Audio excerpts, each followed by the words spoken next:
ഉച്ചയ്ക്ക് ഏകദേശം 1 മണി കഴിഞ്ഞ സമയത്തായിരുന്നു പള്ളിയിൽ പ്രാർത്ഥിക്കാൻ പോയ നിസാർ തന്റെ സുഹൃത്തും ജുവലറി ഉടമ കൂടിയുമായ മാലിക്കിനെ കാണാത്തതിനെ തുടർന്ന് അയാളുടെ സ്വർണ്ണക്കടയ്ക്ക് സമീപത്തേക്ക് എത്തിയത്. സ്വർണ്ണക്കടയ്ക്ക് പുറമെ സമീപത്തുള്ള സ്വർണ്ണക്കടകൾക്കൊക്കെ ആവശ്യമായ ആഭരണങ്ങൾ നിർമ്മിച്ചു കൊടുക്കുക കൂടി ചെയ്യുന്ന ഒരു വർക്ക്ഷോപ്പ് കൂടിയായിരുന്നു മാലിക് നടത്തിയിരുന്നത്. ചാരിയിട്ടിരിക്കുന്ന ജുവലറിയുടെ വാതിൽ തുറന്ന് അകത്ത് കയറിയ നിസാർ കാണുന്നത് നടുക്കുന്ന ഒരു കാഴ്ചയാണ്. തന്റെ സുഹൃത്ത് മാലിക്കിനെ ജുവലറിയിലിരിക്കുന്ന ഒരു കസേരയിൽ കെട്ടിയിട്ടിരിക്കുകയാണ്. അയാളുടെ വായിൽ ഒരു തുണി തിരികെ കയറ്റിയിട്ടുമുണ്ട്. തന്റെ സുഹൃത്തിനെ ആ നിലയിൽ കണ്ട നിസാർ അതിവേഗം അയാളുടെ അടുത്തേക്ക് എത്തി കസേരയോട് ചേർത്ത് കെട്ടിയിരിക്കുന്ന അയാളുടെ കൈകാലുകളൊക്കെ അഴിച്ചുവിടുകയും വായിലെ തുണിയെടുത്ത് മാറ്റുകയും ചെയ്തു.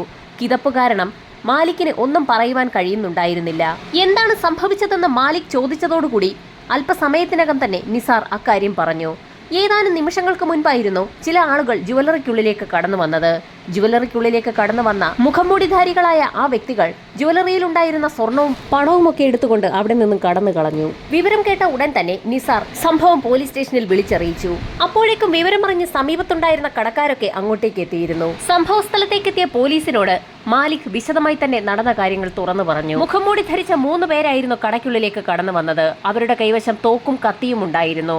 മാലിക്കിനെ ഒരു കസേരയിലേക്ക് ബലമായി പിടിച്ച് കെട്ടിയിട്ട ശേഷം ലോക്കർ തുറന്ന് ലോക്കറിലുള്ളതുൾപ്പെടെ 100 പവനിലധികം സ്വർണവും 4.5 ലക്ഷം രൂപയും സംഘം തട്ടിയെടുത്തുകൊണ്ടുപോയി. പട്ടാപ്പകൽ ഇത്രയും വലിയൊരു കൊള്ള നടന്നതറിഞ്ഞ് ഉന്നത ഉദ്യോഗസ്ഥരടക്കം സംഭവസ്ഥലത്തേക്ക് എത്തി. ബ്രഹ്മപൂർ സ്റ്റേഷനിലെ പോലീസ് ഉദ്യോഗസ്ഥർ ഈ സമയം കടയിലുണ്ടായിരുന്ന CCTV ദൃശ്യങ്ങൾ വിശദമായി തന്നെ ഒന്ന് പരിശോധിച്ചു. കടയുടമസ്ഥൻ പറഞ്ഞ കാര്യങ്ങളെ സത്യമാക്കുന്ന രീതിയിലുള്ള ദൃശ്യങ്ങളായിരുന്നു CCTVയിൽ ഉണ്ടായിരുന്നത്. ഏകദേശം 12 മണി കഴിഞ്ഞ സമയത്ത് മുഖംമൂടിധാരികളായ 3 പേർ കടയ്ക്കുള്ളിലേക്ക് കടന്നു വരുന്ന ദൃശ്യങ്ങൾ CCTVയിലുണ്ട്. കടയ്ക്കുള്ളിലേക്ക് കടന്നു വന്ന ആ 3 സംഘം തോക്ക് ചൂണ്ടിക്കാണിച്ച് മാലിക്കിനെ ഭയപ്പെടുത്തുകയും കസേരയിൽ കെട്ടിയിടുകയും ചെയ്തിട്ടുണ്ട്.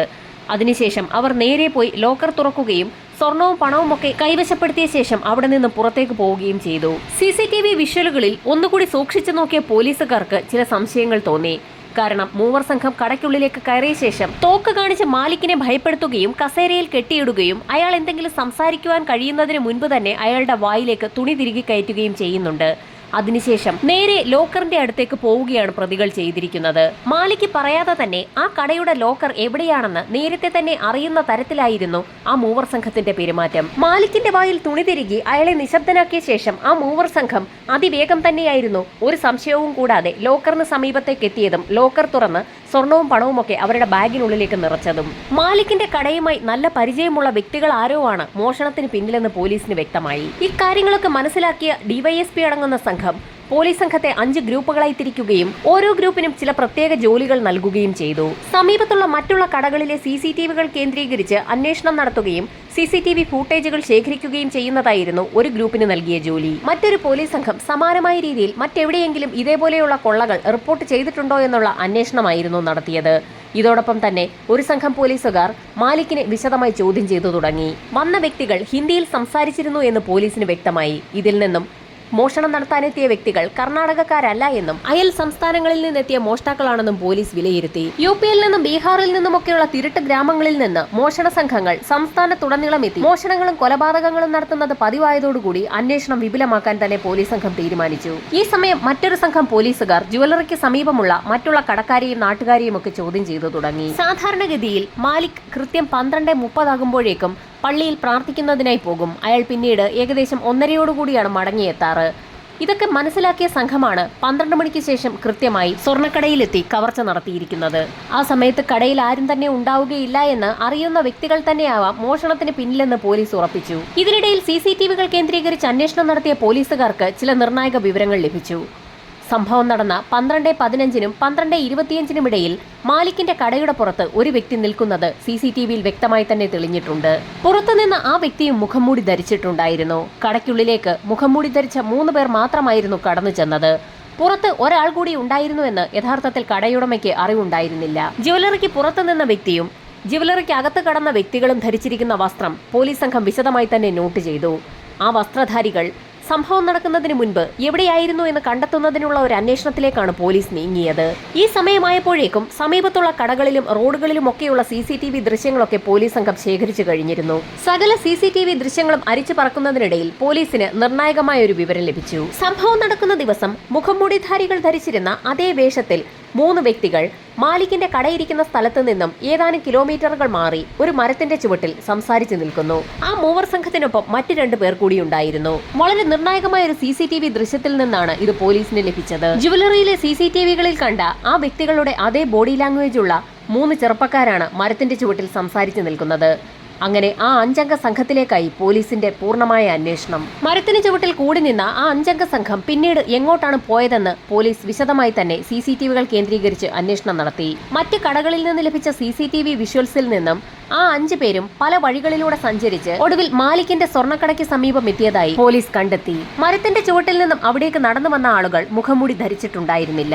ആ മരത്തിന്റെ ചുവട്ടിൽ വെച്ച് 5 അംഗ സംഘം എന്തോ പ്ലാൻ ചെയ്യുകയായിരുന്നു. ശേഷം 5 പേരും 5 വഴികളിലൂടെ സഞ്ചരിച്ചു. എന്നാൽ അതിൽ ഒരാളെ മാത്രം പിന്നീട് കണ്ടില്ല. ബാക്കി 4 പേരും 4 വഴികളിലൂടെ പിന്നീട് സ്വർണ്ണക്കടയ്ക്ക് സമീപം എത്തിയിരിക്കുകയാണ്. CCTVകളിൽ നിന്നും ആ 4 സംഘത്തിന്റെ വിഷ്വൽസ് ശേഖരിച്ച പോലീസ് സംഘം സമീപത്തുള്ള കടകളിലൊക്കെ അവരെക്കുറിച്ച് ഒരു അന്വേഷണം നടത്തി. വിശദമായ അന്വേഷണം നടത്തിയെങ്കിലും അവരെ ആരും ആ നാട്ടിലെങ്ങും കണ്ടുപരിചയമുള്ളതായി പറഞ്ഞില്ല. അങ്ങനെ അന്വേഷിച്ചെത്തിയപ്പോഴാണ് ഒരു കടക്കാരൻ കൂട്ടത്തിലുള്ള ഒരു വ്യക്തിയെ തിരിച്ചറിയുന്നത്. സംഭവം നടന്ന ദിവസം ഏകദേശം 12 മണിക്ക് മുൻപായി പോലീസുകാർ കാണിച്ച ഫോട്ടോയിലുള്ള ഒരു ചെറുപ്പക്കാരൻ ആ വ്യക്തിയുടെ കടയിലെത്തുകയും ബജ്ജി വാങ്ങുകയും ചെയ്തിരുന്നു. പള്ളിയിലേക്ക് പോകാനായി കട ഷട്ടറിടുന്ന സമയത്തായിരുന്നു ചെറുപ്പക്കാരനെത്തി ബജ്ജി വാങ്ങിയത്. അതുകൊണ്ട് തന്നെയാണ് കടക്കാരൻ ആ ചെറുപ്പക്കാരനെ ഓർത്തിരിക്കാൻ കാരണമായത്. ബജ്ജി വാങ്ങിയ ചെറുപ്പക്കാരൻ 30 രൂപ ഫോൺ പേ വഴിയായിരുന്നു അടച്ചതെന്ന് കടക്കാരനിൽ നിന്ന് കേട്ടതോടുകൂടി പോലീസിനാകെ സന്തോഷമായി. അയാളുടെ ഡീറ്റെയിൽസ് തപ്പിയെടുക്കാൻ പിന്നീട് അധിക സമയമൊന്നും വേണ്ടി വന്നില്ല. ഫറൂഖ് എന്ന വ്യക്തിയാണ് ഫോൺ പേ ചെയ്തിരിക്കുന്നത്. അയാൾക്കൊപ്പം ഉണ്ടായിരുന്ന മറ്റ് 4 പേരാണ് സ്വർണ്ണക്കടയിൽ മോഷണം നടത്തിയിരിക്കുന്നത്. വെസ്റ്റ് ബംഗാളുകാരനായ ഫറൂഖിന് 40 വയസ്സ് പ്രായമുണ്ട്. ഫറൂഖിനെ കുറിച്ച് വിശദമായ ഒരു അന്വേഷണം ആ പ്രദേശത്ത് തന്നെ നടത്തിയ പോലീസുകാർക്ക് ഞെട്ടിക്കുന്ന ചില വിവരങ്ങളാണ് ലഭിച്ചത്. ഫറൂഖിനെ ആദ്യം തിരിച്ചറിഞ്ഞത് തന്നെ സ്വർണം നഷ്ടപ്പെട്ട കടയുടമയായ മാലിക്കായിരുന്നു. ഫറൂഖ് എന്ന വ്യക്തി ഏതാനും നാളുകൾക്ക് മുൻപ് ആ പ്രദേശത്ത് തന്നെ സ്വർണ്ണക്കട നടത്തിയിരുന്ന വ്യക്തിയാണ്. ആ സമയത്ത് അയാളുടെ കടയിലേക്ക് വീഴുന്ന ആഭരണങ്ങളൊക്കെ ഓർഡർ ചെയ്തതനുസരിച്ച് മാലിക് ഉണ്ടാക്കി നൽകിയിട്ടുമുണ്ട്. പ്രദേശത്തെ മറ്റ് സ്വർണ്ണക്കടക്കാരും ഫറൂഖിനെ തിരിച്ചറിഞ്ഞു. കടക്കിണിയിൽപ്പെട്ടതുകൊണ്ട് തന്നെ ഫറൂഖ് കഴിഞ്ഞ കുറച്ച് നാളുകളായി തന്റെ സ്വർണ്ണക്കട അടച്ചിട്ടേക്കുകയായിരുന്നു എന്നും നാട്ടുകാർ പോലീസിന് മൊഴി നൽകി. ഫറൂഖ് എന്ന വ്യക്തി മാലിക്കിന്റെ കൂടി കസ്റ്റമർ ആയതുകൊണ്ട് തന്നെ ഫറൂഖിന്റെ ഫോൺ നമ്പർ മാലിക്കിന്റെ കൈവശമുണ്ടായിരുന്നു. അത് അയാൾ പോലീസിന് കൈമാറിയതോടുകൂടി ഫോൺ നമ്പർ കേന്ദ്രീകരിച്ച് അന്വേഷണം നടത്താൻ സൈബർ സെല്ലിന് പോലീസ് സംഘം നിർദ്ദേശം നൽകി. ഫറൂഖിന്റെ കഴിഞ്ഞ 1 മാസത്തെ കോൾ ഡേറ്റ ഹിസ്റ്ററിയാണ് പോലീസ് സംഘം തപ്പിയെടുത്തത്. ഞെട്ടിക്കുന്ന ചില വിവരങ്ങളാണ് അതിൽ നിന്ന് ലഭിച്ചത്. കോൾ ഹിസ്റ്ററി പരിശോധിച്ച സമയത്ത് ഫറൂഖ് നിരവധി തവണ വെസ്റ്റ് ബംഗാളിൽ തന്നെയുള്ള അയോധ്യ പ്രസാദ് എന്നൊരു വ്യക്തിയെ നിരന്തരമായി വിളിച്ചിരിക്കുന്നത് പോലീസിന്റെ ശ്രദ്ധയിൽപ്പെട്ടു. ഉടൻ തന്നെ സെർവറിൽ നിന്നും അയോധ്യ പ്രസാദിനെ കേന്ദ്രീകരിച്ച് വിശദമായ ഒരു അന്വേഷണം തന്നെ പോലീസ് നടത്തി. മാലിക്കിന്റെ കടയിൽ മോഷണം നടക്കുന്ന ദിവസം വരെ അവരിരുവരും തമ്മിൽ ഫോണിൽ ബന്ധപ്പെട്ടിട്ടുണ്ട്. എന്നാൽ മോഷണം നടത്തിയതിനു ശേഷം അവരുടെ 2 പേരുടെയും മൊബൈൽ ഫോണുകൾ സ്വിച്ച്ഡ് ഓഫ് ആണ്. സംഭവം നടന്ന ദിവസം മരച്ചുവട്ടിൽ നിൽക്കുന്ന ചെറുപ്പക്കാരിൽ ഒരാൾ അയോധ്യ പ്രസാദും മറ്റേയാൾ ഫറൂഖുമാണെന്ന് തെളിഞ്ഞു. ബാക്കിയുള്ള 3 പേർ ആരൊക്കെയാണെന്ന് കണ്ടെത്താൻ വിശദമായ ഒരു അന്വേഷണം തന്നെ പോലീസ് നടത്തി. അയോധ്യ പ്രസാദിന്റെ ഫോൺ രേഖകൾ പരിശോധിച്ച സമയത്ത് അയാൾ മുംബൈയിലുള്ള സുഹൈൽ എന്നൊരു വ്യക്തിയെ നിരന്തരമായി വിളിച്ചിട്ടുണ്ടെന്ന് കണ്ടെത്തി. ഉടൻ തന്നെ പോലീസ് സംഘം സുഹൈലിന്റെ പ്രൊഫൈൽ തപ്പിയെടുത്തു. മരച്ചുവട്ടിൽ നിന്ന് ഒരു വ്യക്തി സുഹൈലാണെന്ന് മനസ്സിലായി. ശേഷിക്കുന്ന 2 പേർക്കായി പിന്നീട് പോലീസിന്റെ അന്വേഷണം. പോലീസ് സംഘം 2 ഗ്രൂപ്പുകളായി തിരിഞ്ഞ് വിശദമായ അന്വേഷണം നടത്തുന്നതിനായി വെസ്റ്റ് ബംഗാളിലേക്കും മുംബൈയിലേക്കും പുറപ്പെട്ടു. ഇതേസമയം തന്നെ ഒരു സംഘം പോലീസുകാർ കർണാടകത്തിലെ കാലബുർഗയിലെ ബസ് സ്റ്റേഷനുകളിലെ CCTVകൾ കേന്ദ്രീകരിച്ച് വിശദമായ ഒരു അന്വേഷണം നടത്തി. അന്വേഷണത്തിൽ സ്വർണ്ണ കവർച്ച നടത്തിയ 5 അംഗ സംഘം വിവിധ ദിശകളിൽ നിന്നെത്തി ഒരേ ബസ്സിൽ കയറി യാത്ര ചെയ്യുന്ന CCTV ദൃശ്യങ്ങൾ ലഭിച്ചു. ബസ് ഡിപ്പോ കേന്ദ്രീകരിച്ച് വിശദമായ അന്വേഷണം നടത്തിയപ്പോൾ ആ 5 അംഗ സംഘം മഹാരാഷ്ട്രയിലെ സോനാപൂരിലേക്കാണ് പോയിരിക്കുന്നതെന്ന് വ്യക്തമായി. സോനാപൂരിലെത്തിയ സംഘം സ്വാഭാവികമായും അവരവരുടെ വീടുകളിലേക്ക് പോയിരിക്കാനാണ് സാധ്യത എന്ന് മനസ്സിലാക്കിയ പോലീസ് സംഘം നേരത്തെ അന്വേഷണത്തിന്റെ ഭാഗമായി വെസ്റ്റ് ബംഗാളിലേക്കും അതുപോലെ തന്നെ മുംബൈയിലേക്കും പോയ പോലീസുകാരെ ആ വിവരങ്ങളൊക്കെ അറിയിച്ചു. വെസ്റ്റ് ബംഗാളിലെത്തിയ പോലീസ് സംഘം ഫറൂഖിന്റെയും അയോധ്യ പ്രസാദിന്റെയും വീട് കണ്ടെത്തി അന്വേഷണം നടത്തിയെങ്കിലും അവർ 2 പേരും വീടുകളിലില്ല എന്നുള്ള കാര്യം തിരിച്ചറിഞ്ഞു. എന്നാൽ വീട്ടിൽ മറ്റുള്ള ആളുകൾ ഉണ്ടായിരുന്നു. അവരെ മറ്റാരുമായി കോൺടാക്ട് ചെയ്യാൻ അനുവദിക്കാതെ പോലീസ് സംഘം കസ്റ്റഡിയിലാക്കിയെന്ന് തന്നെ പറയാം. ഫറൂഖിനും അയോധ്യ പ്രസാദിനും വേണ്ടി അവരവരുടെ വീടുകളിൽ പോലീസ് സംഘം കാത്തിരുന്നു. വൈകുന്നേരമായപ്പോൾ അയോധ്യ പ്രസാദ് തന്റെ വീട്ടിലേക്ക് എത്തി. കോളിംഗ് ബെൽ അടിച്ച സമയത്ത് വീടിനുള്ളിൽ നിന്നും അയാളുടെ അമ്മയായിരുന്നു വാതിൽ തുറന്നത്. വാതിൽ തുറന്ന സമയത്ത് അയോധ്യ പ്രസാദ് വീടിനുള്ളിലേക്ക് പ്രവേശിച്ചതും പെട്ടെന്നായിരുന്നു പോലീസ് വേഷധാരികളായ ആളുകളെ കാണുന്നത്. അയാൾ തിരിഞ്ഞോടാൻ ശ്രമിച്ചപ്പോഴേക്കും പിന്നിൽ നിന്നും പോലീസ് സംഘം ആ വീട് വളഞ്ഞിരുന്നു. സമാനമായ രീതിയിൽ അതേ സമയത്ത് തന്നെ ഫറൂഖും അയാളുടെ വീട്ടിൽ വെച്ച് അറസ്റ്റിലായി. ഇതേ സമയം തന്നെ പോലീസ് സംഘം മുംബൈയിലെ നാസിക്കിൽ വെച്ച് സുഹൈലിനെയും അയാളുടെ വീട്ടിൽ നിന്ന് തന്നെ പിടികൂടി. ബാക്കിയുള്ള 2 വ്യക്തികൾ മുംബൈയിൽ നിന്നും കാലബുർഗയിലേക്കുള്ള യാത്രക്കിടയിൽ വെച്ച് സുഹൈൽ പരിചയപ്പെട്ട വ്യക്തികളായിരുന്നു. ആ 2 പേർക്കായി പോലീസ് സംഘം വലവിരിച്ചു. ഇതോടൊപ്പം തന്നെ അറസ്റ്റിലായ 3 പേരെയും കൊണ്ട് പോലീസ് സംഘം തിരികെ നാട്ടിലേക്ക് മടങ്ങിയെത്തുകയും അവരെ വിശദമായി തന്നെ ചോദ്യം ചെയ്യുകയും ചെയ്തു. ഫറൂഖ് എന്ന വ്യക്തി നേരത്തെ വിദേശത്തായിരുന്നു. ഗൾഫിൽ നിന്ന് നന്നായി പണമുണ്ടാക്കിയ ശേഷം നാട്ടിലെത്തി അയാൾ ഒരു ജ്വല്ലറി ബിസിനസ് തുടങ്ങുകയായിരുന്നു. കഴിഞ്ഞ 3-4 മാസം കൊണ്ട് 40 ലക്ഷം രൂപയുടെ കടമാണ് അയാൾക്കുണ്ടായത്. കടബാധ്യത ഉണ്ടായതോടുകൂടി ആകെ തകർന്ന ഫറൂഖ് എങ്ങനെയെങ്കിലും പണം ഉണ്ടാക്കണമെന്ന ഒറ്റ തീരുമാനത്തിലായിരുന്നു പിന്നീട് മുൻപോട്ട് പോയത്. ഫറൂഖ് തന്റെ ജ്വല്ലറി ആവശ്യങ്ങൾക്കായി നൽകുന്ന ഡിസൈനുകൾക്കനുസരിച്ച് സ്വർണ്ണാഭരണങ്ങൾ ഉണ്ടാക്കി നൽകുന്നത് മാലിക്കായിരുന്നു. അതുകൊണ്ട് തന്നെ മാലിക്കിന്റെ കൈവശം ധാരാളം സ്വർണ്ണമുണ്ടെന്നുള്ള കാര്യവും ഫറൂഖിന് അറിയാമായിരുന്നു. ആ സ്വർണ്ണാഭരണങ്ങൾ എങ്ങനെയെങ്കിലും കൈക്കലാക്കാൻ തന്നെ തീരുമാനിച്ച ഫറൂഖ് അതിന് വിശദമായി തന്നെ ഒരു പ്ലാൻ തയ്യാറാക്കി. മാലിക്ക് കൃത്യം 12:30 മണിയോടുകൂടി പള്ളിയിലേക്ക് പോകുന്ന വിവരം ഫറൂഖിന് അറിയാമായിരുന്നു. 12 മണിക്ക് മുൻപ് തന്നെ മാലിക്കിന്റെ കടയിലുള്ള മറ്റുള്ള ജോലിക്കാരൊക്കെ പള്ളിയിലേക്ക് പോകും. അതുകൊണ്ട് തന്നെ മാലിക് ഒറ്റയ്ക്കുള്ള ഒരു അവസരത്തിൽ തന്നെ സ്വർണ്ണാഭരണങ്ങൾ തട്ടിയെടുക്കണമെന്ന് തീരുമാനിച്ച ഫറൂഖ് ആ വിവരം തന്റെ സുഹൃത്തായ അയോധ്യ പ്രസാദിനെ അറിയിച്ചു. ഈ സമയത്ത് ശരിക്കും അയോധ്യ പ്രസാദ് ഒരു പ്രശ്നത്തിൽപ്പെട്ടിരിക്കുകയായിരുന്നു. അയാളുടെ ഭാര്യയ്ക്ക് ഹൃദയ സംബന്ധമായ ചില അസുഖങ്ങളുണ്ട്. അതിന്റെ ഓപ്പറേഷന് വേണ്ടി വലിയൊരു തുക തന്നെ വേണ്ടിവരും. ആരെ കൊന്നിട്ടായാലും ആ തുക ഉണ്ടാക്കണമെന്ന് കരുതിയിരിക്കുമ്പോഴായിരുന്നു അയോധ്യ പ്രസാദിനെ തേടി ഫറൂഖിന്റെ കോൾ എത്തുന്നത്.